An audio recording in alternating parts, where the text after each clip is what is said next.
Welcome to the Base Face Network.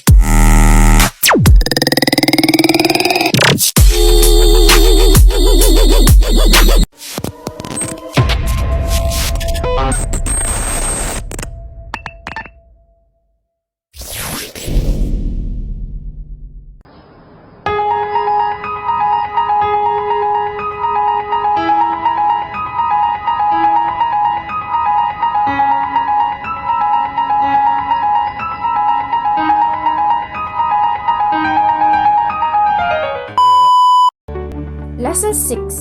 Mean and Variance of Discrete Random Variables. Definition. Given a discrete random variable x, the mean denoted by mean is the sum of the products formed from multiplying the possible values of x with their corresponding probabilities. It is also called the expected value of x, and given a symbol, mean is equals to e open parenthesis x close parenthesis is equals to summation of I, p open parenthesis x is equals to I close parenthesis.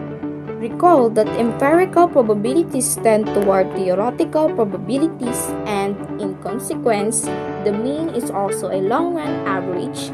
This can be observed from the result of the activity.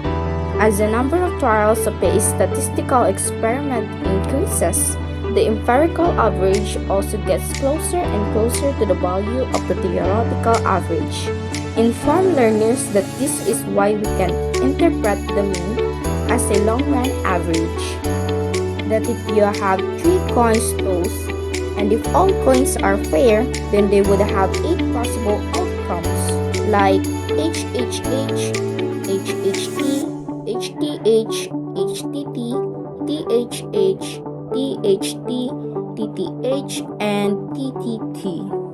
And if they would repeat tossing these coins 8,000 times, they would expect 1,000 tosses of each of the outcomes, and thus the expected frequency of 3 heads would be 1,000 tosses, of 2 heads would be 3,000 tosses, of a 1 head would be 3,000 tosses, and no head would be 1,000 tosses.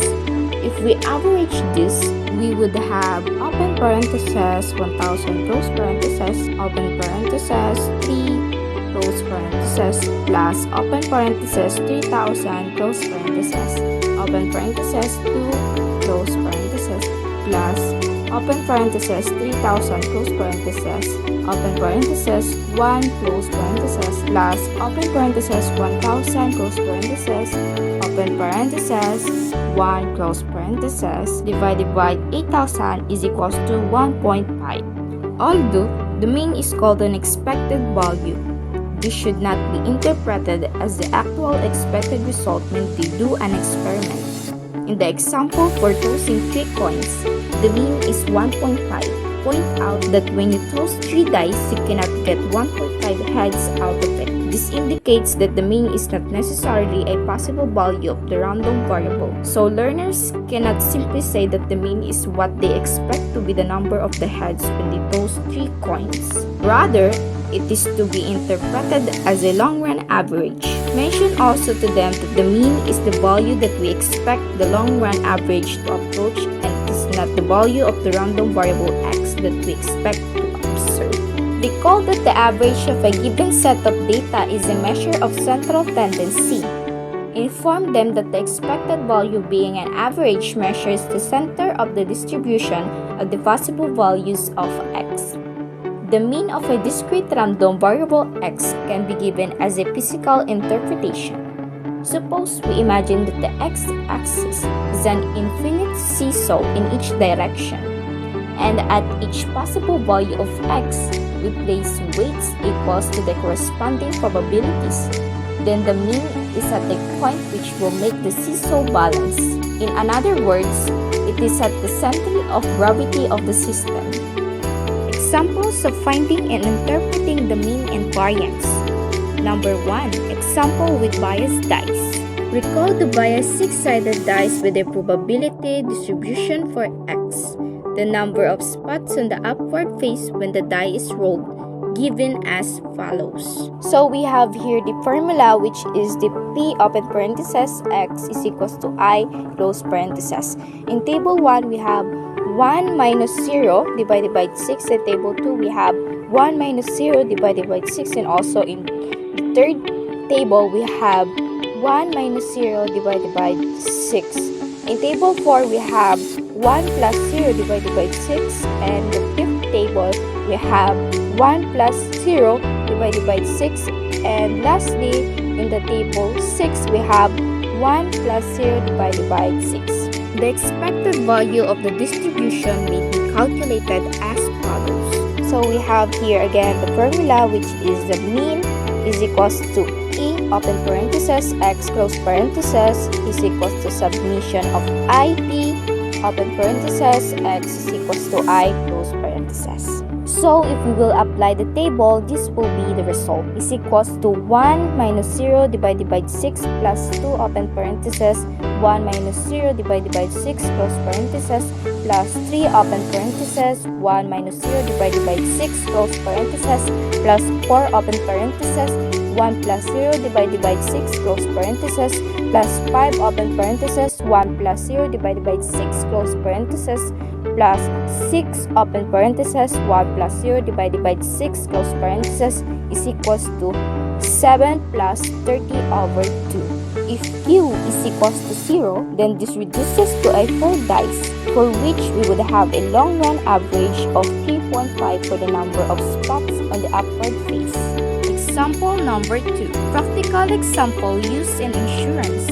An insurance company sells life insurance of 500,000 for a premium or payment of 10,000 per 100 per year. Actuarial tables show the probability of normal death in the year following the purchase of this policy is 0.1%. What is the expected gain for this life insurance policy? There are two simple events here. Either the customer will live this year or will die, a normal death.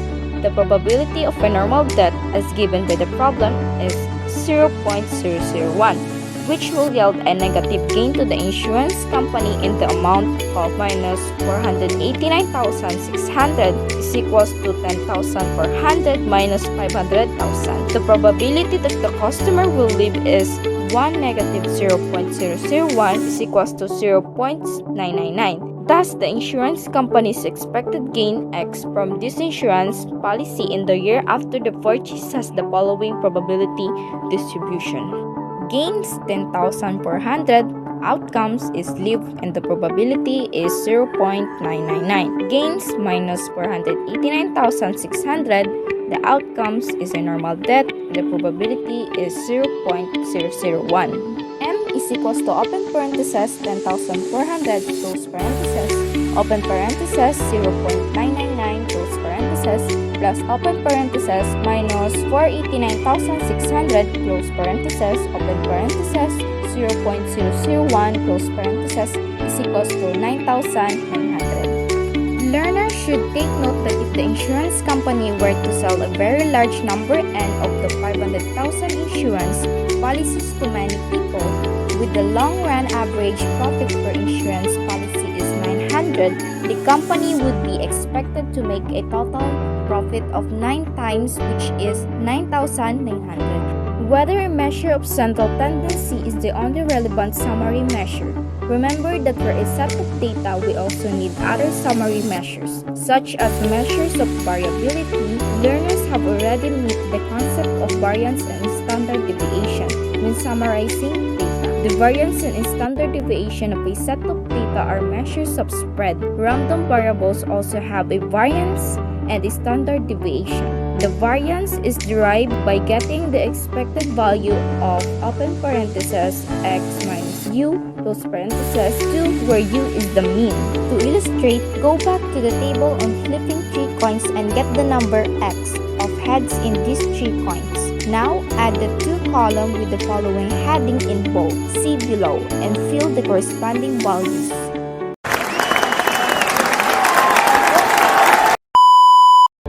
The total in the last column is called the variance of the random variable, and the square root of 0.866 in the standard deviation.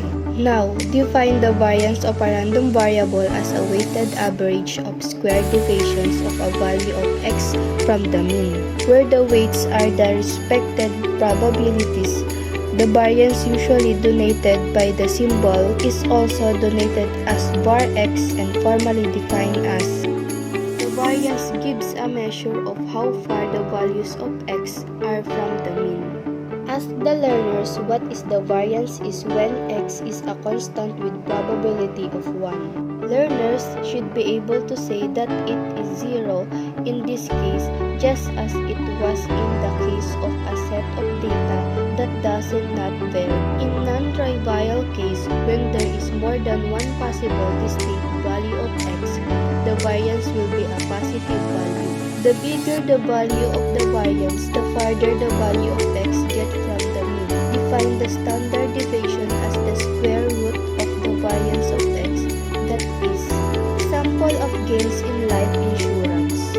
The following calculation for deviations form from subtracting the mean from the gain, as well as square deviations and weighted square deviations. The variance is the sum of the entry on the last column, while the standard deviation is the square root of the variance. The standard deviation is more understandable of the two measures of spread, since the standard deviation is in the same unit as x.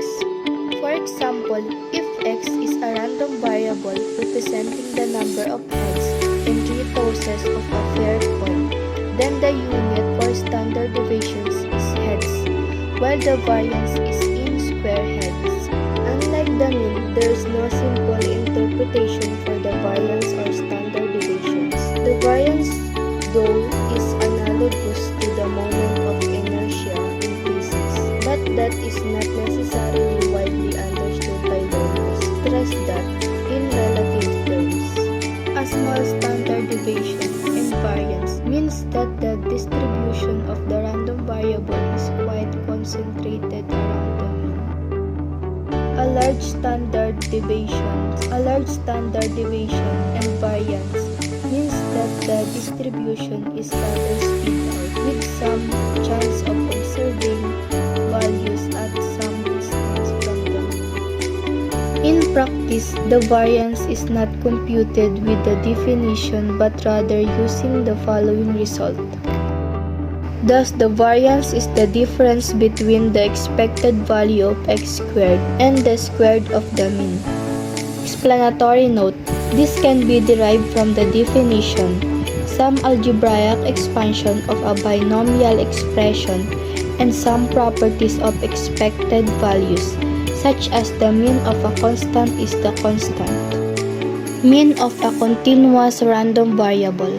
What they think would be the expected value of x if x were continuous with probability density function fx. They should provide the equivalent quantity for a continuous random variable involving an integral. That is, the mean of continuous ex random variable x with probability density function fx is. Integrals may be viewed as sum if the curve is discretized. Also tell them when looking at a probability density function. They can locate the mean by determining the center of gravity of the curve, where the pivot should be placed to make the probability density function balance on the x-axis. Imagining that the probability density function is a thin plate of uniform material with height fx at x. An important consequence of this is that the mean of any random variable, continuous or discrete, that has a symmetric distribution is always on the axis of asymmetry of the distribution. For a continuous random variable, this means the axis of symmetry of the probability density function.